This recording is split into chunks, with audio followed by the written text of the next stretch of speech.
if stillness is hard. Meditation feels weird. Your mind won't shut up. Welcome to the club. Whether you're an overthinker, a skeptic, or just someone who thinks meditation is not for them, Brain Hack Your Mind will flip the script.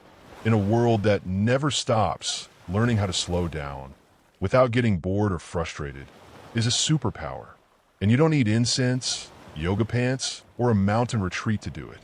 Inside this book, you'll discover why meditation works, easy techniques that take 5 minutes or less, real-life brain hacks to calm anxiety and boost focus, how to meditate even if you hate sitting still, mindset shifts that actually stick, written in a clear, modern voice with zero guilt and zero BS.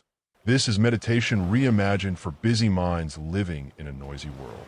If you've ever said, "I can't meditate," this book is your comeback. Andrew Grbietz is the author of Brain Hack Your Mind, Meditation for People Who Don't Meditate, The Wealth Blueprint, Smart Money Moves for Real Life, and the Business Success Blueprint, Funding, Credit, and Tax Secrets Revealed. A graduate of Ryerson University's Bachelor of Social Work program and Seneca College's accounting program, Andrew blends a unique background in both personal finance and mental wellness. Andrew is dedicated to making complex subjects like meditation and financial management accessible, practical, and life-changing for everyday people. His mission is to empower others to build both inner resilience and real-world wealth through simple, smart strategies. Thanks for watching and enjoy the book.